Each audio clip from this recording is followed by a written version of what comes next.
the gang is back, and the booty is back in the gang, and the gang is back in the booty. Absolutely. Have you touched many balls recently, Hakeem? Like, we have not talked about testicles in like 700 years. And the audience is split 50-50 on like, oh my God, we can't wait for Hakeem testicle conversations, and the other 50% is like, please no. Can we talk about something serious? Well, what is more serious than testicles? So please take it away, my friend. I have seen many a testicle this past period. Nice. My latest fascination is the level of shaving people put. Like there's I don't know. I've never understood this. Maybe this is too deep of commentary. Maybe I'm analyzing these people's personalities through this. Sometimes you meet people who are baby smooth, men who are otherwise hairy, who are baby smooth, and I'm like, what do you do? Do you wax? Do you like? This is an unreasonable level of smoothness for you to have. Unless you prepared yourself to come see me, which I highly appreciate. Exactly, I think that's that's most of the time. Like if I'm going to the doctor and he's about to look at something, which I cannot relate to because I've never gone to a doctor a single time in my life. Hugo bleaches his butthole. I just would bleach absolutely everything. I would, you buy there's that chemical that you can like put on hair follicles so that it eats through them. Yeah. Fall out. Yeah. Like a more, I don't know, less painful way of waxing. Like I would literally buy like 150 of those, fill a bathtub, and just sit in it. Which would probably cause like 15 chemical burns. Yeah, that sounds like it's radioactive. But ain't no doctor seeing my fucking hairy asshole, bro. I've seen a reconstructed penis today also, if that makes sense. I don't even want to know. It's a man who was born with a congenital deformity. It was a very, very specific form of epispedia, so it's where the urethral opening is not at the end of the penis. Yeah. And as a result of that, they tried to recreate or like form a new urethra for him. And he must have done at least like 15 surgeries to just form it to tear properly. him a new one. Yeah, basically, poor guy. But he's in his 60s. And he did these surgeries in his 20s, yani. But it's just very interesting, like the medical voodoo that would pass for surgery back then, because he did these operations back in like the 70s or 60s, maybe even. And what's it called? You feel the reconstructed urethra. They kind of reroute it through his scrotum. So you kind of feel, yeah, it's insane the way that they've done it. And the reason I think they did it is because there was an obstruction, also some other congenital issues that he had. So they ended up rerouting it there. So and he pees through his ass? No. No, it still comes out of his penis. He's got a cloaca? So he shits through his dick. No. Both holes do the separate purposes. I mean, when I eat KFC, I usually shit through my dick and piss through my ass. Okay, but I don't call it a professional surgery. This is going to be a serious episode we're going to be sharing with people. And we can't send it to anyone. Oh, fuck. This is the format of the show you've been doing for 3 years. I know. Why are you being surprised right now? I cut out the banter before I send it to my grandma. Yeah, exactly right. Look, you have a point. Actually, you know what? We doubled down on it. It was a barbaric site. I mean, good for him. It works. It's worked for his purposes. But those surgeons, goddamn, it looked like. Do you know what it looked like? It looked like if you're trying to make too fancy of a fresh pasta and it's your first time. That's what it looked like. Yeah, but you know what terrifies me in your statement is like we're looking at surgeries as voodoo that passes off as medicine. No, modern surgeries are fantastic. But there was that in the 70s. But modern surgeries are fantastic. But guess what they said in the 70s? Yeah. Modern surgeries are fantastic. Wow. So I'm just terrified that some doctor looks at my fucking dick in 50 years after I was promised by John Smith that this is like, this vasectomy. Dude, there's nothing that can go wrong with this vasectomy. 50 years later, we have now found out that vasectomies cause roid rage and 16 types of tumors in your asshole. So that's the only anti-scientism that I want to do for the day. But genuinely, just one. Just one. Usually you have many. No, every once in a while you see some stuff. Like sometimes I see some old people and they come in with their medication lists that they've had unchanged since the 80s. I'm like, what the fuck is this? Opium? What fucking barbiturates are you on? Why? Oh, I have headaches. What the fuck? So he's stupid shit. Oh my god. But moving swiftly on, boys. God, don't ask me why I do this to myself. I like to watch videos of American police doing what they do, and I get very irrationally angry at the injustice of the things that they do. Yeah. And then I'm just annoyed, and I imagine I'm like, I can't even kill this guy. Like in other countries, you could maybe get away with it. Okay, maybe this is me being too unhinged.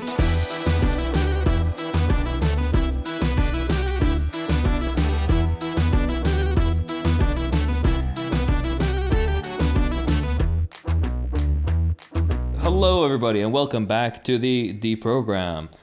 Today we have a lovely episode. We're going to be discussing... No, we have a shit episode. We have a very shit fucking episode. You can just skip this one. Skip this one. It sucks. Exactly right. No, today we'll be hurting the sensibilities of white people. You know, you do the tear thing, and it makes me think of the Native American. Do you know what I read about? I was reading... a paper written by a native studies professor, and she's discussing self-indigenization of certain white Americans where they claim indigenous ancestry. That's a big thing, or it used to be at least. And immediately, you know, you do the tear thing, and I'm like, no, not JT, no. I'm on 242nd Cherokee. After the revolution, it's us very reluctantly putting a bullet in JT. Oh, no, I don't want to do it. Yo, bro, I'm a Mongol, bro. I'm at least like 5% Mongol, and I'm like 5% Neanderthal. Is that ethnicity? Is that just Germans? And X amount Albanian, but don't hold against me. Yo, there's a line that, you know, we agreed on. It's in the contract, bro. Okay, one contract we have of this show that you can't call me that, okay? I'm teasing. All right. So. I'm going to call you Iranian the next time, motherfucker. Oh, my God. Okay, no, we'll respect each other's limits. We'll respect each other's limits. You know, you said this. Unironically, I was in a, not in Albania, but an Albanian community, and they had these keychains with the double eagle. Yeah, that they have on the flag. Thing is, it's all across the Balkans, but it was specifically the Albanian one had the red background. Everyone, I saw one of those, and I was this close to being like, how funny would it be if I got it and I were to gift it to you? Like, it would be lovely. It would be lovely. It would be just a silly thing. No, I love Albanians. Blah blah blah. Some of them, but you know, some like of course everybody knows you're teasing Habibi. Of course. No, I don't know. Maybe but no, but it's funny because when they want to do their national symbol or whatever, they like put two of their hands together and they symbolize a two-headed eagle, which is, you know, you do you, like, great. But like your main enemy, the Serbs, they also have a double-headed eagle. So you're like just doing the symbol of the guys that you like calling like the bad, like, get it? Like it's like you know, Iraq has an eagle, right? Imagine like you're on a front and you're shooting the Americans who also have an eagle, and like your symbol is I know, but a bird. It's a we almost had a turkey. And you show a bird at them, and they're like, "What the fuck?" But that we have a bird as well. Get my point? Like, think of something that's a bit different, you know. But you just made me realize of something very important. You and JT, why is the national American bird the bald eagle and not the turkey? You guys have it for Thanksgiving. It was almost the turkey apparently. But then everyone realized this turkey kind of sucks. Like he's like fat and he can't fly, and well, which honestly would kind of work at this point. But I don't know why they picked the bald eagle. I don't know U.S. history very well. All right. Well, let's get back to incredibly based, by the way. Yeah. But let's get back to the topic. Today we're going to be discussing settlers, settler colonies, their development, their origin, their economic formations, organizing within or socialist formations within settler colonies, settler denial, and so on and so forth. We'll of course begin with our resident white man, JT, who is very well versed in the in the art of settlerism. So please, I'm a minority. I use the multicultural curl cream. That's what will save you from the execution. Look. Unironically, because you know it's such a ethnically mixed country. It's gonna get complicated at one point if actually like the minorities take over and they do like some sort of ethno-nationalist concentration camp scenario. Jeez, okay, come on. Now you're even hurting my sensibilities. But, Sorry, I'm you just know, feeling they want to exterminate every, white person, which is, so fucking wide and spread out. And, I feel we like have episodes on this, I think. But yeah, and they go, and at one point, they only have the dudes that, like, they're like 99% sure they're white, but they can't risk the 1% so they don't kill a brother, So they're going from one to another, and they're asking them specific questions, and they're like, what to use for your hair? And JT might get saved by that, Yeah. Either that or they're going to put on some what's it called, like Afro pop, and they're going to be like, dance. Dance. let's see the moves. Hey, dude, I would not make it out of that. I am as ethnic as can be. I can't. I got like, 2 left feet. Or a test, a black woman comes up to them and is like, you think you can touch my hair? Touch my hair? Touch my hair? Touch my hair? Oh my god! Dude, whoever does, Habibi, I failed that test with you. I just went like, curls. I could pass the caliper test in a couple different directions. I feel like we'll find out. We'll find out. Please take it away. Let's go. Let's begin. As the pod's token white boy, though I have been zapped by the Dominican ray, as one commenter put it. It is my solemn duty to lecture you all on settler colonialism and give you the absolute truth that none of you minority types can contest or add anything of value to. Minority types. I love it. So sit down, relax, and let me civilize you. Jokes aside, settler colonialism is one of those important topics that have been kind of co-opted or reimagined in recent years to fit a more liberal definition. So I guess let's start by making the distinction between the term as it was originally conceived and still is by Marxists, and the new branch that has gained popularity in the last couple of decades. So we'll start with the OG definition. The origins of the analysis surrounding settler colonialism can be traced back to our boy Carl. He discussed what he termed colonialism proper and its relationship to primitive accumulation in the first volume of Capital, which I know none of you have read. In a nutshell, Marx correctly asserted that settler colonialism was inseparable from class struggle and imperialism, and he distinguished between 2 variants. There was the farming colonies and the plantation colonies. To Marx, a farming colony was somewhere like the northern U.S. or Australia, where settlers came in and displaced the indigenous population. By contrast, a plantation colony was somewhere like the U.S. South, where settlers occupied the land and exploited slave labor for capitalist production. And there's a whole linguistic region that Marx used the term colonialism proper instead of settler colonialism, which is interesting if you're into history and linguistics and stuff. But the TLDR is that the term would have been redundant in the time Marx was writing. It wasn't until the 20th century that the definition of colonialism had sufficiently broadened to merit attaching the word settler to clarify what people were talking about. Anyway, according to Marx, both forms of settler colonialism, the farming colony and the plantation colony, relied on the logic of extermination in the 19th century sense, meaning both eradication and expulsion, much like what we're seeing in Palestine today. Spoiler alert for Hugo's section there. Marx saw the farming colony as not immediately capitalist in nature, as the settlers intended to make their living by their own labor, mass farming and stuff. The plantation colony, on the other hand, while it did not include the concept of wage labor, since the workers were slaves, it did constitute a capitalist mode of production because, to quote Marx directly, the business in which slaves are used is conducted by capitalists. And he clarified this a bit by discussing how these capitalists operated. They owned large plots of farming land, and they basically grafted slavery onto the existing mode of production as a little treat to themselves. Yeah. As for the logic of extermination, Marx cites the barbaric treatment of the Irish by the British, the Native Americans by, again, the British, but also by Irish and Scots-Irish settlers displaced by the previous British violence, and of course the French colonization of Algeria. And the annoying thing about settler colonialism is that all of this stuff is connected, back to the very origins of capitalism, and that takes a long time to properly break down. But I will once again attempt a TLDR.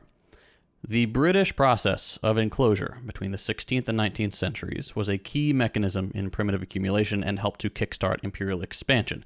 If you're not familiar with the enclosures, it's where large swaths of land that were formerly public and common, traditionally used by peasants for farming and grazing and so on, were privatized, fenced off, and consolidated into large estates owned by wealthy landlords.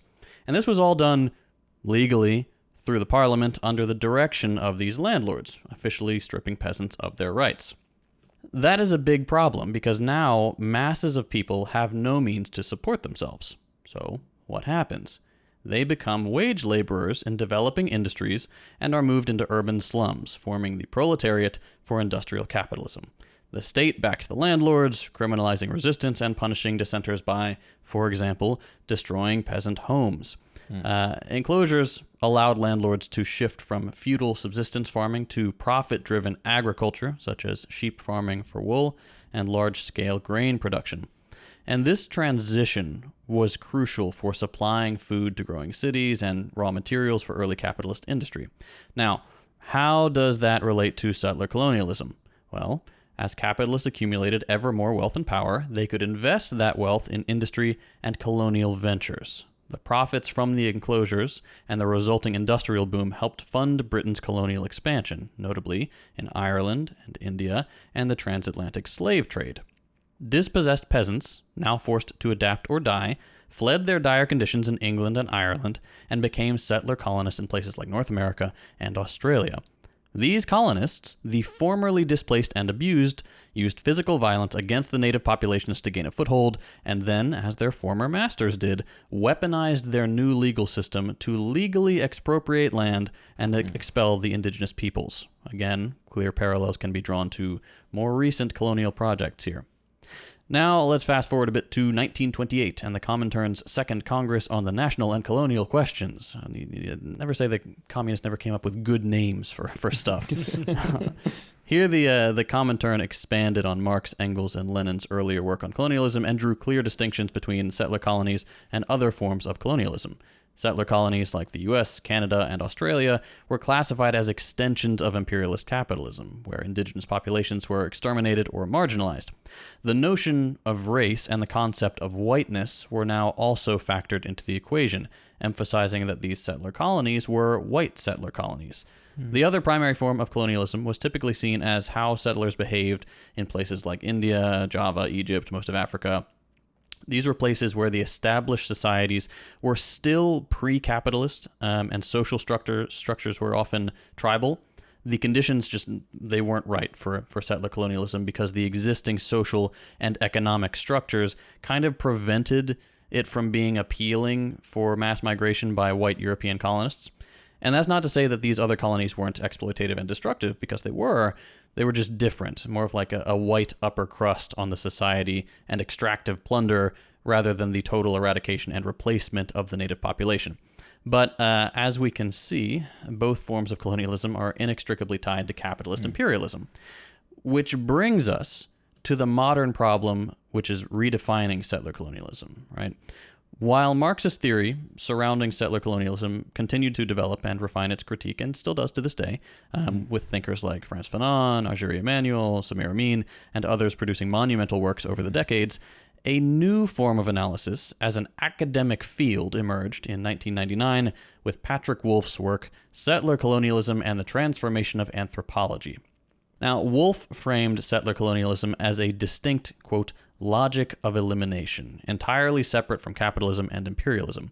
And this new framework essentially cast settler colonialism as an ideal type, disqualifying all but a tiny handful of examples. And Wolf was so strict in his definition that any move by the settlers to exploit the labor of the native population rather than exterminate them outright was enough to cross that colonial project off the list. And the individualism inherent to Wolf's work basically boiled settler colonialism down so far that it reduced its identification to the type of settler rather than its relationship to capitalism, imperialism, or other forms of colonialism. And this represented a sharp break from the Marxist and indigenous traditions from which the theory originated, and it cemented settler colonial studies as an academic field in the West. Now, it should go without saying that Wolf's theory has been ruthlessly critiqued by Marxist theorists such as Robin D.G. Kelley and Cy Englert, who correctly assert that settler colonialism must be understood dialectically within global capitalism, not as an isolated phenomenon. Instead of responding, he died in 2016. Also, not to be confused with the more the state owns, not with Dr. Richard Wolff, by the way. Yes, different Wolf. Different Wolf. Mm-hmm. Not communism guy. Now, y'all gonna go ahead and put on your thinking caps because things are about to get real convoluted. So, all right, you know the whole square versus rectangle thing, right? All squares are rectangles, but not all rectangles are squares. So, up until this point, the relationship between colonialism and settler colonialism was pretty much like that. All settler colonialisms are a form of colonialism, but not all colonialism is settler colonialism. You know, the Joker thing. Not all poo-poo time is whatever. PP time is poo-poo time. Yeah, that one. Keep that in mind. That's important. Now, after Wolff died, a guy called Lorenzo Veracini picked up the torch of the academic paradigm of settler colonialism. And he walked over there. Yeah, this guy called Peperoncini. So Peperoncini wanted he wanted to respond to the critics by giving the academic definition of settler colonialism a more global perspective. And he chose to do this by separating colonialism and settler colonialism entirely. Basically, flipping the square and the rectangle thing. Settler colonialism became the measuring stick for judging colonialism in general. Now, Veracini claimed that settler colonialism was somehow antithetical to colonialism. Imperialism disappeared entirely from the academic theory. All that mattered to him and his acolytes was the logic of elimination put forward by Wolff. Now, this is all very academic and disconnected from reality, but it might not yet be terribly clear why, so I can give you a couple examples. Because this new definition was so broad and all-encompassing, to Veracini, anywhere direct economic exploitation was not involved could be, quote, most productively approached within a settler colonial studies paradigm. Now, to quote John Bellamy Foster, author of a great essay on this topic, in this way, not only colonialism, imperial expansion, and racial capitalism, but also the global ecological crisis, ecological debt, and the financialization of the globe, in Veracini's expanded conception, all fell under the settler colonial paradigm, representing a dominant logic of globalized elimination. Veracini has laid great emphasis on the fact that the United States, as the hegemonic power in the world today, is to be seen primarily as a settler colonialist rather than as an imperialist power. Not surprisingly, the concept of imperialism was absent from his Settler Colonialism, a Theoretical Overview, which is one of Veracini's works. The consequences of this academic theory are significant. I think everyone listening to this podcast will agree that Israel is a settler colonial project, right? It is inextricably linked to imperialism, as evidenced by, among other things, the very clear fact that Israel functions as an unsinkable aircraft carrier in the Middle East directly to the benefit of the U.S. and NATO. To Veracini and his guys, Israel is not a settler colonial project, or maybe to be more fair, it's at best a settler colonial project with an asterisk. Veracini argues that settler colonies all become independent of their founding metropoles, which in this case he has trouble identifying because Israeli settlers are the product of a number of nations. Here again, we see the problem with boiling settler colonialism down to the type of settler. Marxists recognize that Israel is firmly embedded in U.S. foreign policy and imperial strategy. There will never be an independent Israel. That's not going to happen. So the academic paradigm completely ignores the imperialist side of settler colonialism. Israel was created by British colonialism through the Balfour Declaration. It is sustained by billions of dollars a year in U.S. military aid. He also fails to reckon with the fact that Israel is a capitalist state that exploits both Palestinian and Jewish working-class labor. He also overstates Zionist independence. All right, so Israel became a proxy state in the 60s. It has never broken with Western imperialism, and it remains militarily and economically dependent on external support. And I'm going to let you go speak to Israel as a settler colonial project more thoroughly, but I wanted to make sure that everyone understands the distinction between the Marxist theory and this vague academic stuff, because you will see it crop up a lot. So to put it as succinctly as I can, Wolff and Veracini's narrow focus on settler agency risks obscuring the role of capitalism, imperialism, and class struggle sustaining Israel. Without that recognition, all we'll get is vague critiques of settler colonialism. But with an anti-imperialist solidarity and analysis, we can actually work towards liberation. And that is the crucial distinction between the actual definition and this new liberal one. The Marxist approach is the only way to arrive at correct conclusions regarding any analysis of either colonialism or settler colonies. Either as a combined mechanisms of oppression or socioeconomic formations, or as individual spheres of analysis. You need the materialist and a base of analysis to be able to get to anywhere near a correct answer. It's and trying not to do that is like a perfect allegory for the organic directive academics in capitalism have towards removing capitalism from all aspects of their analysis. It just gets wild when you're trying to remove class and profit incentives and imperial warfare from settler colonialism, because it's like wanting to talk about disease without talking about viruses and bacteria and so on. But yeah, small interlude. The new pope is an American. Yo, there's a new pope? Yeah, they just picked him. An American? What? But okay, an American really. The whole point was solidarity. He's a French, Spanish, Italian ancestry, as far as I know. Just like every American. The idea always was, we don't pick a Yank because they're the world's most powerful country. So giving them power, even in the Vatican, would, be even more OP than how OP they are. But, I don't know enough about the gentleman to comment. But still, like, come on, really, the fuck? I was waiting for my DEI we pope. Win again. Okay, I wanted my Filipino pope. I was waiting for a Latino or a black or just to not out of like just diversity for diversity's sake, but just to see how American Pope canceled. Yeah, exactly right. Like Pope. They got the Netflix treatment. Absolutely, but okay, Galasius. Forget Galasius. But no, okay, back to the conversation at hand. Practical examples of colonial projects is my main topic for you guys today as your representative off-white boy. And we're going to talk about successful, unsuccessful colonies. I mostly concentrate on successful settler colonies because we can, I think, extract the most out of them when it comes to what to see and what to properly respond to. Unsuccessful ones and ones that are kind of, to an extent, in progress right now. So, your off-white boy this time is here to tell you about some pinnacles of human engineering, the forgetfulness of one species towards its common goal, and real-life examples of an idea traitors to that very same species believe, that some of us deserve to live lives of dignity more than others. I'm here to talk about successful, in progress, and failed colonial experiments of the past, present, or future, and maybe a little bit about what we can learn from them. So let's start with the bad ending, successful settler colonial states.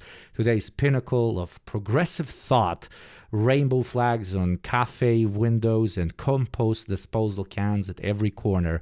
The three big inheritors of the Anglo ideal, the ones screaming at the rest of us to get off our ass and become more open-minded. The US, Canada, and Australia. Even though this does not mean that Hugo, for the first time in this show, is saying that Australia is a real place. I still do not believe but if it it is. did exist. Absolutely. The main reason we define them as successful colonial projects is because they managed to do three main things. Eliminate the category of people which reject the establishment of the colonial state, either completely or to the point of manageable political power.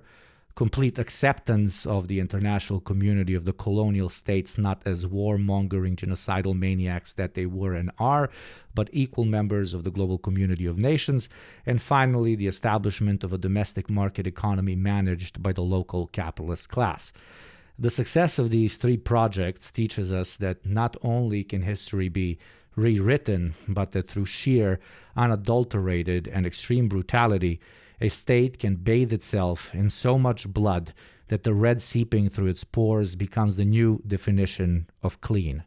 It is exactly through an unforgiving, unfaltering, and determined path towards the extermination of the colonial subject, the enslavement of free labor, and the enshrined, even above God ideal of the colonial cause that these states were built on. There can be no crime when there is no body. There can be no crime when there is no witness. There can be no remembrance when there is nobody left. That should be written in the U.S. national anthem. And the worst part to the whole thing, to me, and most people living in this or that so-called unimportant country, is that we're supposed to kind of like sit quietly in our little corners and listen to the abuser of all abusers teaching us about civilizational morality. But, enough about my personal feelings and that of different citizens of unimportant states. What is there that we can learn from these similar yet relatively, in their methodology, distinct successful colonial projects? All three states relied on primitive accumulation, as JT mentioned, a Marxist term for the violent seizure of land and resources that precedes capitalism. However, the speed, scale, and economic integration of this process varied. So let's divide them in a few categories. This is a podcast, so I'll tell you about them as we reach them and compare the approach between the three settler colonies. Number one is land dispossession and capitalist enclosure. All three settler states engaged in this process, but their approach varied. The U.S. pursued the fastest and most aggressive land seizure, justified ideologically by manifest destiny. Mass killings and forced removals of natives cleared land for white settlers. The Homestead Act turned stolen land into private property, fueling agrarian capitalism and later industrial expansion. In Canada, through a true British approach, they used more bureaucratic methods of dispossession and resource extraction. They went slower, mediated through treaties, often deceitful, where reservations were created not just to confine indigenous peoples, but to allow gradual resource extraction like fur, timber, or minerals. While they definitely did it, they engaged in less outright genocide than the Yanks, using methods of forced assimilation to break indigenous resistance instead. Over in Australia, on the topic of land dispossession, the terra nullius doctrine denied indigenous land rights entirely, justifying wholesale theft. Early capitalism relied on sheep farming, requiring not just sheep farming, but animal husbandry or whatever the fuck you call it, requiring vast land, but fewer settlers than the U.S. did for agriculture. Frontier massacres were very common and widespread, followed by forced child removals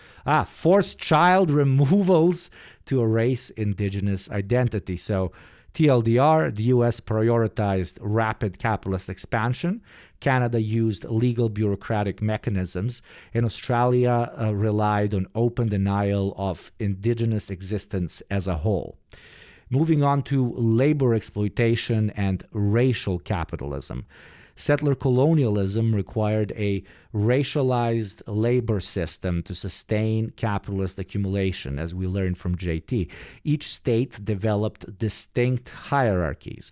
The U.S. had black slavery, which provided plantation labor, while white settlers monopolized land ownership. After slavery, Jim Crow and sharecropping maintained racial capitalism, while indigenous peoples were almost totally excluded from wage labor. In Canada, there was less reliance on black slavery, more on indigenous trapping labor and exploited immigrants like Chinese railroad workers. Reservations acted as labor pools to be tapped in for seasonal or marginal work, keeping indigenous people dependent, but never with the same rights as settler workers. And over in Aussie land, colonies provided early forced labor. Indigenous peoples were forced into unpaid farm work under slave-like conditions, and multiple regulations kept the proletariat, as we define it, almost exclusively white. So TLDR for this category, the U.S. had the clearest racial class divide. Canada relied on state-managed exploitation, and Australia openly enforced white labor dominance. Now, slowly moving into point number 3, the state formation and bourgeois rule. Put simply, the settler state's role was to protect capitalist property relations. Each state developed differently. The U.S. had a so-called revolutionary bourgeois democracy. The Yank Revolution created a settler republic that enshrined private property. Federalism allowed regional capitalists like planters and industrialists to dominate.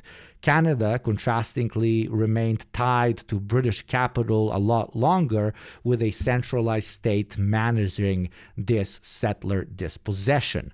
While Australia had absolutely it was a complete free-for-all, no pretense of treaties. Not like it wasn't free-for-all in the US or Canada, but they didn't even bother with documenting. It was pure white supremacist, hyper-racialized logic.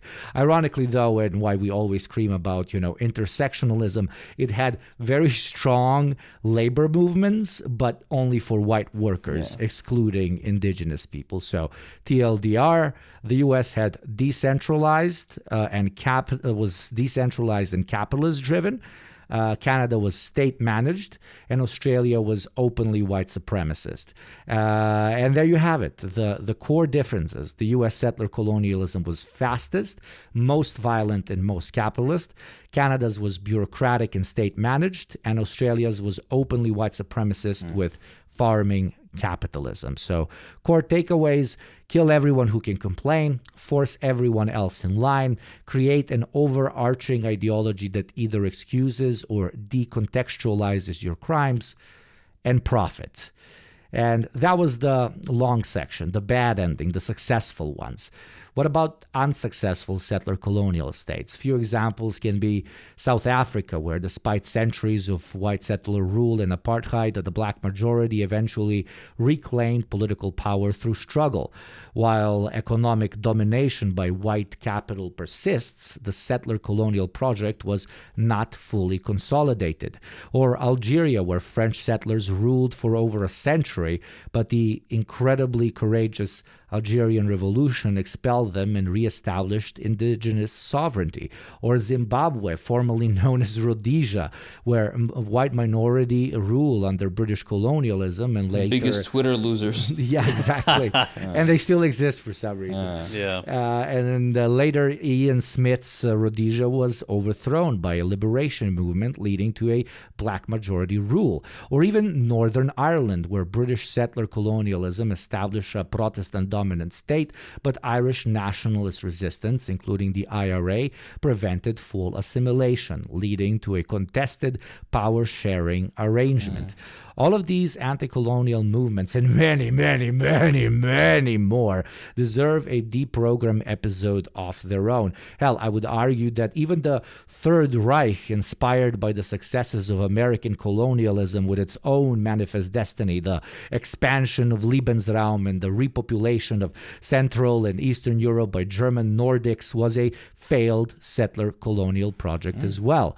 But more on that in future episodes. The TLDR sits.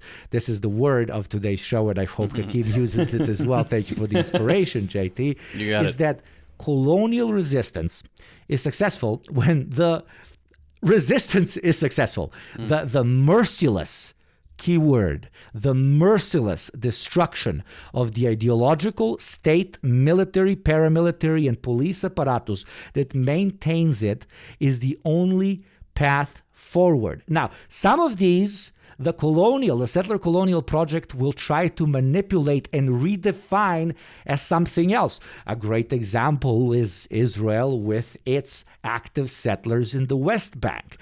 Gun-toting motherfuckers that literally take their kids with them as they go and occupy land are somehow not supposed to be perceived as active paramilitaries that or OG Israeli state can wash its hands off their actions, is not supposed to be perceived as a paramilitary, even though they quite literally with firearms go occupy particular territories and use under that the defense of the military. Exactly. And then after, usually under the defense, but even if they go by themselves, they can then, they build like a house or a shack or whatever. Oh, now there's Israeli civilians there, so now the military has to come in order to defend them against the evil, crazy savages or whatever the fuck, right? So always the settler colonial state will try to redefine what the police force is, what the paramilitary is, what the active hand of oppression, genocide, and mass murder is, and it will try to camouflage it as either a civilian a civil service organization, a traditional army that needs to respond based on international law, etc., etc. You can't do something against them, because if you do as a civilian, you would also be defined as a terrorist, etc., etc. And to end my segment on a story that has touched all our hearts, Palestine, and incomplete settler colonial story being written in front of our eyes, in front of our monitors, our skies, our TV screens, and their homes and bodies. Time will tell if, for a consecutive time in our short species history, we choose to believe those covered in blood to be clean. Thank you. Absolutely. Well said. And one day everyone will have been, or as the saying goes, one day everybody would have been against this, or would say that they had been against this. Beautiful presentations by my two beautiful boys. Now I'm going to get into a bit of the, I guess, a bit more boring stuff, as I'm known to, do. That's our boy. Hey, I want to make a little bit of a slight distinction in the socioeconomic development of various settler colonies. This is not like academic terminology. This terminology I kind of made up as just to kind of help you understand what we mean. There is a difference when you approach concepts of socialism, socialist organization, socialist formations, the relations to the means of production, relations between different stratified layers of society, the ways that class differences make themselves apparent, so on and so forth. This is all fundamentally different between mature and immature settler colonies. What do I mean by mature and immature? Mature settler colonies are ones which have been more or less, quote unquote, successful in their aims, which is, for example, like the United States, one in which the indigenous population has by and large been either entirely exterminated or marginalized to the point of lack of existence. Of course, Native Americans do exist, and they exist by the millions, but compared to the vast American population and compared to the sheer amount of social, political, and economic capital that the descendants of those settlers hold, the indigenous population of the United States exists more as a token, like a token population. They don't have a real footprint in the way that, for example, a population that has not been fully exterminated has, and that would be the example of immature settler colonies. That would be the example, for example, of Algeria when the French were there, or Italy when,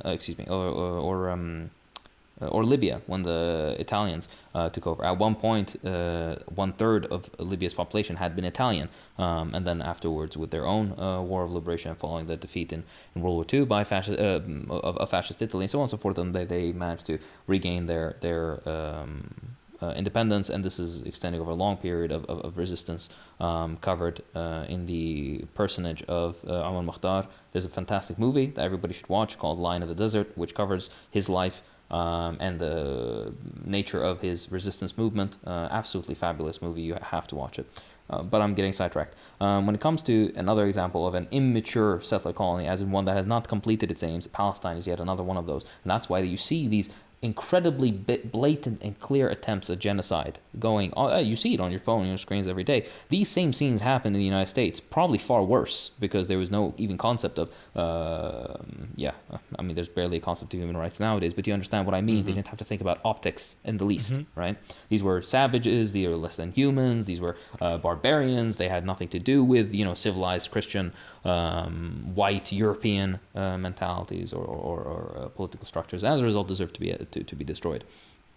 But moving on to the specific breakdown, in these nations, you have a division or stratification of both the labor aristocracy, as I mean in the sense of the way that class differences are expressed, as well as the existence of internal peripheries within them. I'm going to define what I mean. A labor aristocracy is usually little layer of the population that benefits extremely well compared to the rest of the working class in a capitalist nation or socioeconomic structure. Within settler colonies, there almost always is a labor aristocratic layer, and this labor aristocratic layer is far thicker. The reason is because this labor aristocracy sits on top of the wide mass or base of either enslaved populations that are brought to these colonies, settler colonies, or indigenous people that are enslaved for the purpose of economic formations or mobilization, or, for example, the indigenous people that are in some way incorporated into the settler colony, but they'll never be, for example, a proper quote-unquote citizen, equal in all rights, civil, social, political, economic. An example of the clear labor aristocracy that exists would be, for example, like the Palestinian population of Israel that exists within Israel, as in they are Israeli citizens. These people are second-class citizens. They exist mostly as cheap labor, construction work, and whatnot. Even in highly educated and technical specialty jobs, they're treated as basically just specialized labor, skilled labor, and nothing more than that. When you look at the example of Australia, the amount of people that they imported in to, for example, build the railroads across Australia, the Afghanis, for example, and people from the subcontinent. The United States has various examples of this. One in the Chinese migrant labor that was also used to build railroads, amongst other populations, and much more egregiously and clearly in the example of African American or African slaves that were forcibly taken, stolen from their homes and nations and lands and brought to North America, and in other places in Brazil and across the Caribbean and wherever else. The reason I make the specification of labor aristocracy versus internal periphery is because in the end, when a population that is brought into a settler colony, this population, if it is not exterminated, it will eventually, by necessity, usually economic necessity, become integrated and incorporated into the economic structure of that country. Here's a perfect example. It's the African population in the United States. African Americans were unwanted slaves in that way. They were designed for their labor, but once emancipation came, if the zeitgeist of the American upper middle class white mindset could have prevailed, and they would have been completely rid of the problem of Africans entirely, because their entire purpose of existing in North America was for slavery purposes. But they were incorporated. Because they were incorporated, at the end they became part of the social and economic fabric of the country,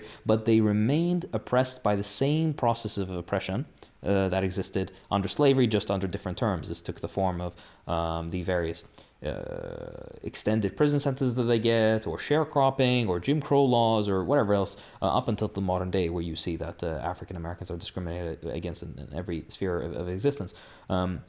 What this forms is an internal periphery. This means instead of them being labor aristocrats, like, for example, a small section of the white population within these countries, for example, like the United States, they remain almost like a domestic Bangladesh or something, or Kenya or wherever else, a country or a population which is used for cheap labor, cheap production as a consumption base for goods produced by for example, the majority of American economic production, which is owned and managed by the descendants of settler majorities.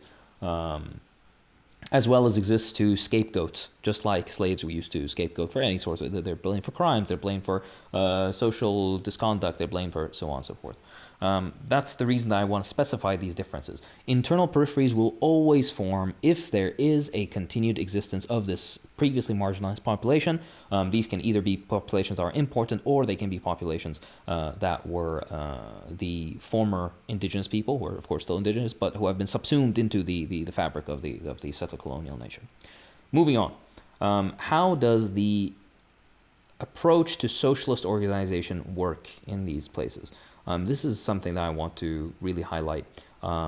For the longest time throughout the 20th century, especially the early and middle 20th century, the communist parties of Western countries, specifically white countries, we're not trying to rationalize here. This is a kind of an approach, intersectional approach we're trying to carry out. We always have a materialist analysis, and that's why I gave you the very long addendum on labor aristocracy and internal peripheries. The communist parties of Western nations, particularly in the early and middle of the 20th century, had a very difficult time with anti-colonialism, specifically when there were colonies that are owned by the mother nation, let's say. A perfect example of this was France. The French Communist Party, in essence, had severe differences within itself regarding the attitude towards Algerian independence, Vietnamese independence, so on and so forth. There was a substantial and powerful current within these parties that wanted to retain, even under socialism, retain colonies, right? And that is, of course, informed by the contradictions that arise from the economic benefits that are derived from having these colonies and having these populations be subservient. Of course, it's dressed up in all sorts of disgusting and dehumanizing language, such as civilizing missions and that these people need to be educated in the humanitarian or the humanist tradition and so on and so forth. This is the concept of French, for example, refusal, even amongst very progressive left-wing currents, to give up their colonies. Of course, this was not a universal tendency, but this was a very well-known current. Well, I'll give a specific example. Given in this French, colonial mindset, in various parts of Algeria, French occupied and owned, Algeria, there were well-known areas of left-wing agitation, specifically agitation of the Communist Party. Once the Algerian Liberation War took off, these became the centers of reactionary anti-independence forces and movements. Paramilitary groups formed, directly, of course, with the aid of the French government and French military. Paramilitary groups formed to fight against indigenous revolutionary forces calling for independence. They would carry out tortures and assassinations and kidnappings and all the sort. And these were people who just a few years prior were the ones marching on May 1st with the banners and the sickles and hammers and everything, who were calling for socialism and brotherhood between nations and so on and so forth. And again, this is because there is that material undercurrent, the contradiction that exists within the necessity of economic exploitation in colonial structures. This existed also in South Africa very clearly. South African mine laborers, meaning white ones, worked sometimes beside black mine workers. But the unions existed only for white workers, number one. And number two, all union benefits came only to white workers. And thirdly, most importantly, the black workers, who usually were given the most dangerous, most grueling jobs, were forced to work way longer than their white counterparts, so on and so forth, were paid basically pennies fractions of what their white counterparts would be paid. This is what I mean by internal periphery. Had South Africa continued to exist, there would continue to be this internal periphery, as it kind of still does within the modern capitalist South Africa, despite it being dominated by a supposedly black political superstructure. But as we always say, the base is the important bit. That's the economics. If you don't tackle the economics, then you can never actually change anything meaningful politically. One would say that that's a based take. Thank you for laughing. Thank you. I love it. Please laugh. Absolutely. Remember that George Bush Jr. thing? Please clap. Jib. I love it. All right. Now to try to get a bit more fun and hopefully prevent people from falling asleep. I'm going to move past the complexities of different class groupings. I've kind of a little bit touched on it, how the class struggle takes form. What I mean is, in the approach of socialist organization within settler colonies, if it is a mature settler colony, then the unity of the nation, supposedly, is a desired outcome. I mean, unity of the working class across racial lines, specifically. I'm not talking about class collaborationism in that way. I mean, white and black and Hispanic and Chicano and native workers or whatever else should be able to and should be driven to organize together and whatnot. But there has to be also a particular sensitivity in the organization of marginalized groups, particularly internal peripheries or those who are below the labor aristocratic layer, because those people are the true quote-unquote proletariat of these nations. That doesn't mean that middle-class white workers in the United States aren't proletarian. It just means that their class interests can be somewhat skewed in the favor of the particular economic and foreign policy directives of the government because they stand to directly benefit more from that than from the victory and independence of, or the desires, political and economic desires of these indigenous populations or internal peripheries. So there is a very clear double contradiction there that you have to be mindful of. In immature settler colonies, you cannot in any way, shape, or form organize for a union of the workers of both the indigenous oppressed majority in most of these countries and the hyper-privileged settler minority. In no way is this a correct political approach, because it is fundamentally based in the miscalculation that there could be a unity of these forces when they have such different class interests. If you're a working class Israeli person, you have in essence nothing in common with the Palestinian working class person, because you have access to privilege that is unreachable by a Palestinian, even a Palestinian citizen like an Israeli citizen a Palestinian Israeli citizen. Fuck, it's a stupid crime. You understand what I mean? Yes. And this is even less so for people in the West Bank or people in Gaza. So you trying to be like, oh yeah, but no, we need a socialist Israel and that's what will solve it. No, you need a national liberation and self-determination for the Palestinian people. And when because this will happen, inshallah, eventually, it's a question of when, not how, or if. When this happens, the people who want to be part of this nation through a common democratic participation, equal civil rights, and equal economic access, and whatnot, they want to take part of it, and they would be welcome in this in unity. But if they want to maintain their previous class supremacy or racial supremacism with its class benefits, then they will have nowhere to be, because their class outlook is entirely different, and that will inform their politics. Moving on, the point of obfuscating class relations I kind of touched on already. It's these socioeconomic systems that are racialized. You can't have working class, like common working class perspectives between a member of the settler grouping and a member of the indigenous population. I think I don't need to talk more about this. It's clear, I hope. Mm-hmm. Yeah. Generally, okay, nice.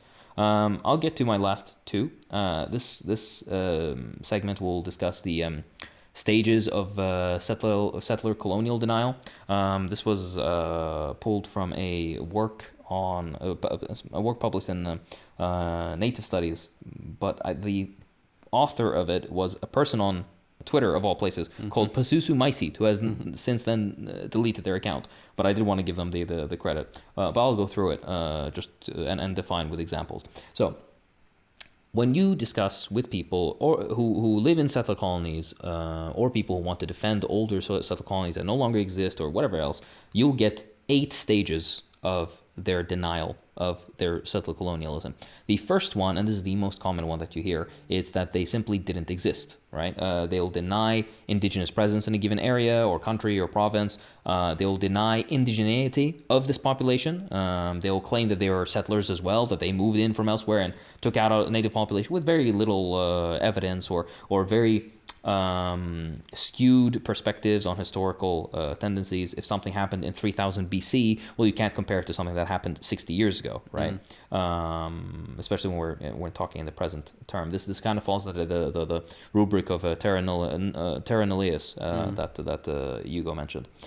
The second layer of this is one layer deeper. It's if they did exist, right, then they weren't here in this particular place, right? They deny that indigenous people inhabited in a particular area or traveled in it or harvested its field or existed in a specific area. The way that they frame this is usually in very Eurocentric definitions of certain evidence of occupation. For example, they would have to, for it to be evidence enough for them, of course this is mental gymnastics, they're not going to be convinced by it regardless, but for them to feel like it's evidence enough, then they would have to have a very northwestern European settlement existence, right? For example, nomadic populations that happen to move within a particular area generally, but they don't have any set place that they continuously return to. In that case, then this land is empty, right? This does not belong to this indigenous population, despite the fact that they have been grazing and herding and doing their nomadic activities in this for hundreds or thousands of years. This also is a further extension of the terra nullius. then we go one stage further. They'll say then if they did exist, if they were in this particular area, then they didn't use the land, right? And this is under the doctrine of discovery. They deny that indigenous people had any sort of connection with the land. This is usually based in either Protestant work ethic or other Eurocentric worldviews on land ownership, how land should be owned and extracted. It's the best example that I find to illustrate this is Ayn Rand. Believed that the Native Americans did not own the land in North America because they didn't have a bank deed to prove that they own So like funny. this kind of stupidity. But this is you'd think that we're being silly, but this is what George Washington would do. This George Washington would be given plots of land, or would quote unquote purchase plots of land that had indigenous people living on it and having lived on it for hundreds of years, if not thousands of years. And because he owned it, then he had the right to basically evict people and ethnically cleanse or finish out his genocide on the various populations that he encountered. This is also something that you encounter with the discussion of Palestine right now, where they're like, oh, well, we greened the desert. Funnily enough, the supposed greening that's happening is burning every single summer because they brought pine that's not indigenous to the area. And because of this, all the Israeli-European areas, which have planted European vegetation, burn to the ground. Meanwhile, all the Palestinian villages that have indigenous foliage are completely unaffected. So then they're like, oh, no, it's terrorists that are doing this, it's Hamas that's doing this, it's Palestinians doing that. Stupid nonsense. Regardless. By the way, They wilted enough, my Monstera. yeah, exactly. Regardless. And funnily enough, a lot of the time, many forest fires occur in Israel because settlers try to burn Palestinian land in the West Bank. And the fires end up spreading, and then they burn areas occupied by Israelis. I don't think I need to explain how stupid it is that because a indigenous population doesn't have or doesn't subscribe to a European conception of ownership or extraction of a particular land in its sense of productivity or whatnot, that does not necessarily invalidate their existence or their right to exist in this land. Another example I'll use is the favorite French excuse, which was that any land that they want to occupy, they would pass a law and claim that it was vacant land or underutilized land. It could be more economically, viable through certain other procedures. So as a result, they would evict native populations and bring settlers in, French settlers. They did this in Madagascar. They did this in Vietnam. They did this in Algeria. Or what they would do is they would basically build like a manor in the middle of the area, bring the French military and be like, okay, everybody who's lived here for several centuries, you now are basically like part of this little fiefdom of this one guy. So you're going to work for peasant wages, essentially, if anything at all, or you're going to be slapped on the wrist and given all these fines that you will then be forced to pay through work to this person who now is supposedly, quote unquote, owning the land that you and your forefathers have tilled and worked on for centuries. It's just like sheer levels of stupidity and evil to mask their claims. Moving on, then we go a layer deeper. It's the fourth one. It's if they didn't deserve it, right? If they did use the land, then they didn't deserve the land. And this is the point that I just came to. They deny that indigenous people have rights to their lands because of certain value judgments of the value of the land, its utilization, its productivity, primitive versus civilized, or nomadic versus sedentary. Very, again, Northwestern, Eurocentric value judgments arising out of the capitalist conception of what the productive land should be. And this is, I think this needs no explanation, really. This is the entire existence of Australia, for example, was like this. Almost all settler colonies within Africa use this. The Boers were a perfect example of this as well. Moving on, then there's another layer. They say that if they did deserve the land, then they lost it. And they mean that they deny indigenous people had retained the right to their land because they were in one way dispossessed of the land through European systems of law, or might makes right.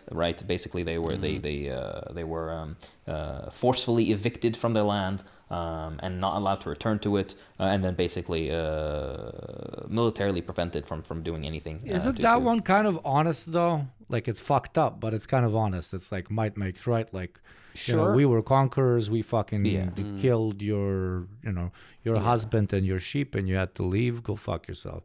Yeah. Like it is denial, but it's like sorry, it's not denial because it's kind of honest. It's honest, but the reason that it's denial specifically is because it's denying the right of indigenous people to their land because in that might context, makes right. yes. And if you flip the logic on its head, let's say the Chinese decide to tomorrow start bombing San Francisco, inshallah, and then afterwards they take over San Francisco and they take white women and twinks as slaves, and they kill all the white men, and they set up plantations, and they force the twinks to work on it, hypothetically, right? Nobody would feel comfortable in this American population would feel comfortable to be like, yeah, well, might makes right. Of course, they conquered us, so this is the of course, in that context, right? yeah. I know, but this is the stupidity of it. It's like, oh, as long as it's not happening to you, it's okay. Yeah. Right? Yeah. To apply to it ethics, like I managed to conquer you, and therefore you should submit. To apply that is the human way, and therefore you have been defeated, and you need to redefine yourself as lower in the hierarchy and start listening to me. Right. Then absolutely. The only thing I wanted to say is, with this is the classic, like even some very often I feel like white supremacist organizations in the state particularly, they would answer the question of, oh, you're a fucked up settler colonial state, like you killed all of them, and they would say yes, because we could. Yeah, but they wouldn't ascribe to it, ethics, right? Like we are the good guys. No, they would just say like might makes right. That's what I believe in. Like I don't believe in good or bad. I believe in power. Blah blah blah. Which is again disgusting, but more honest if you get what I.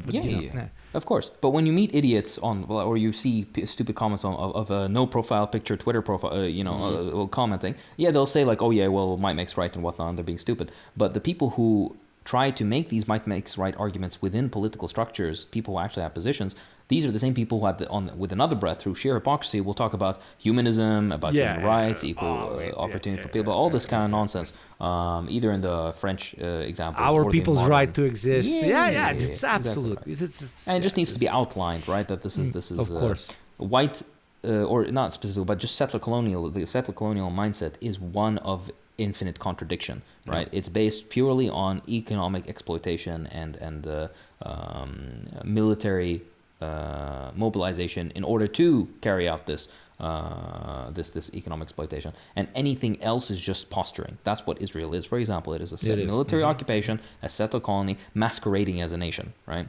And all their propaganda and whatnot is hopes of deflecting from the very clear truth of the stuff that they carry out. Moving on though, and this is aside from the nonsense of applying European systems of law to areas that you conquered and then you impose your law on them. Imagine the inverse again. It's just incredibly stupid. Like, but to even add additional context to people, like imagine, okay, let's even talk to a European. You're a German in Berlin and you live in an apartment on the 4th floor and you believe in private property and it's your property. And then a bunch of guys come and those guys say everything above the 3rd floor actually belongs to the spaghetti monster.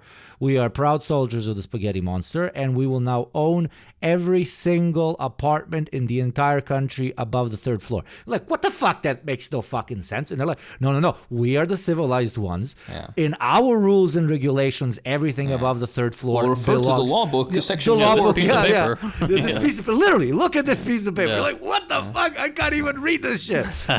Just to, contextualize for a more privileged perspective. Apologies, And then moving on, it says, if they did not lose it, if they did not lose the land, then it doesn't matter anymore. It's in the concept of the Westphalian sovereignty principle. They deny that, or there's this denial that indigenous rights are binding, or they take precedence over the nation state, let's say. This is set in the false claim of supremacy of colonial legal institutions and systems. I'll give an example of this. For example, let's say your farm was not occupied, or your village or whatever, which has farming land and mining or whatever the fuck, was not directly militarily occupied by the French in Algeria. But now all of Algeria falls under the jurisdiction of French law because it's a French colony, right? You have not been dispossessed of your land, particularly, but if had the settler colonial presence continued, it doesn't matter that you haven't been dispossessed of your land. Our law makes it so that we can do whatever the fuck we want with you, because our law triumphs whatever indigenous ownership you have over this.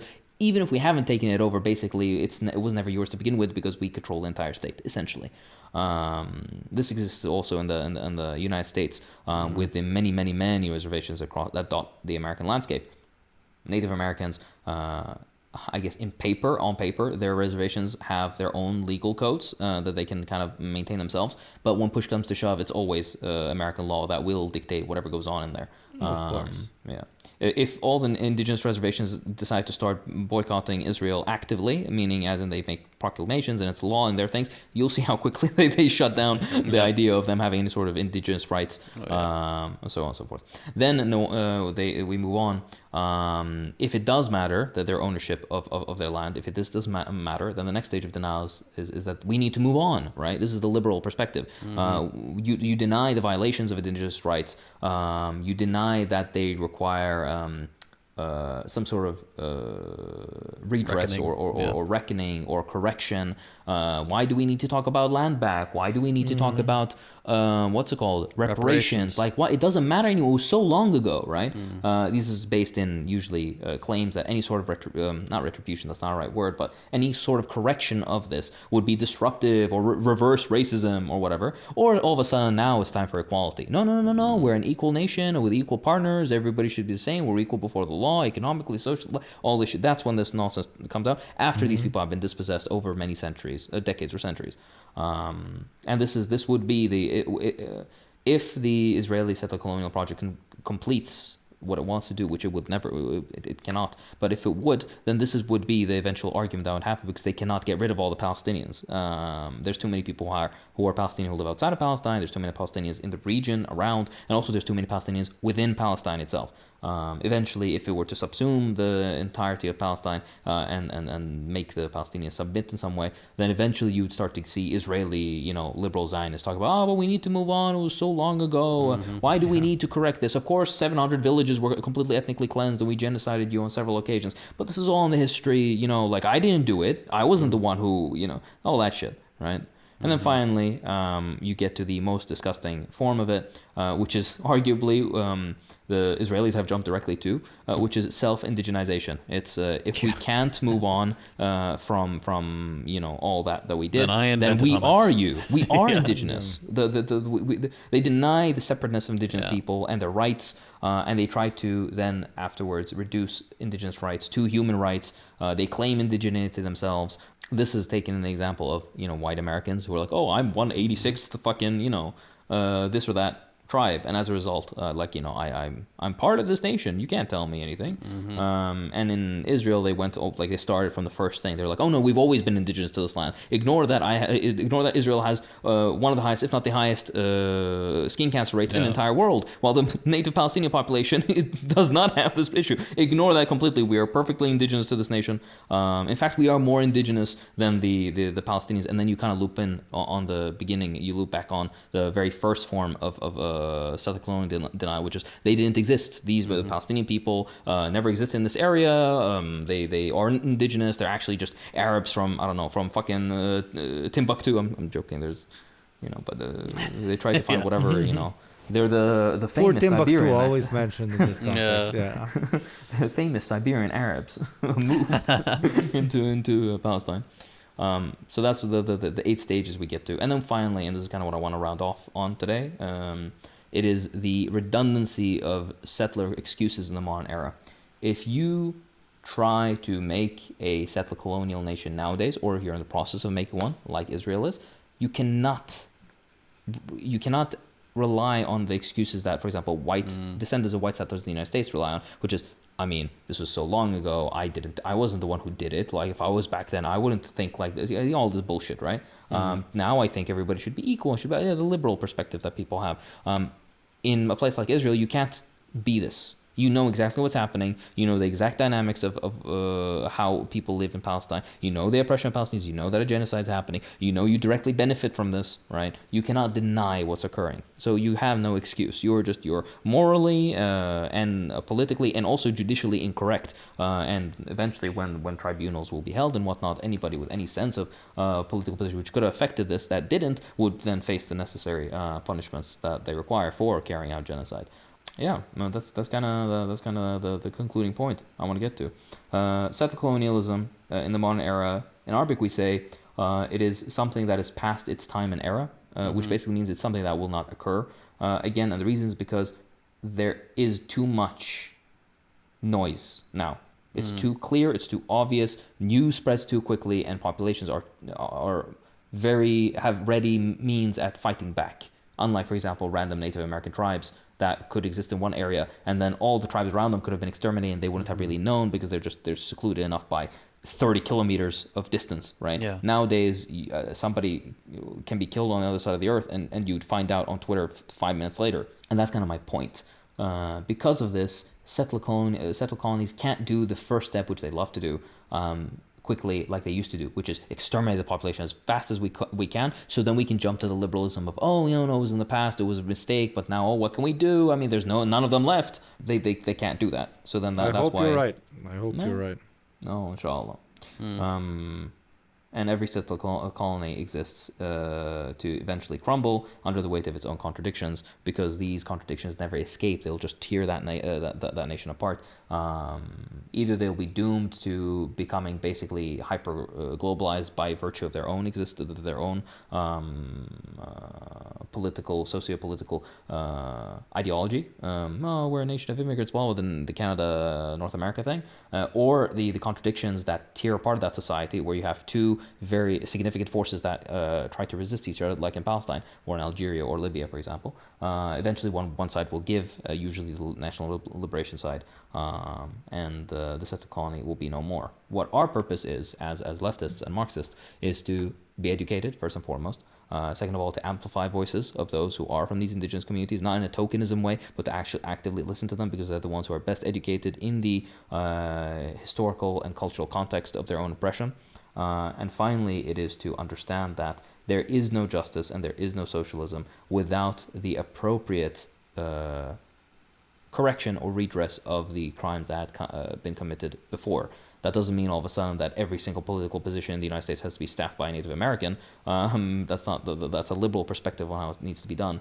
These frameworks will be defined by and through these native populations or indigenous populations. But our positions should be to help these along and to organize collectively for this better future.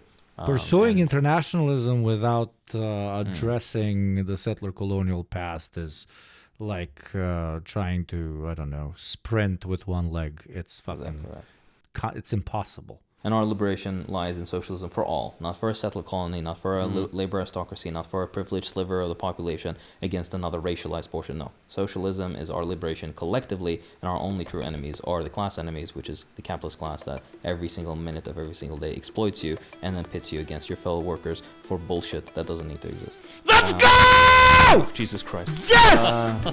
They're awake now. Fuck, you fucking hyped me.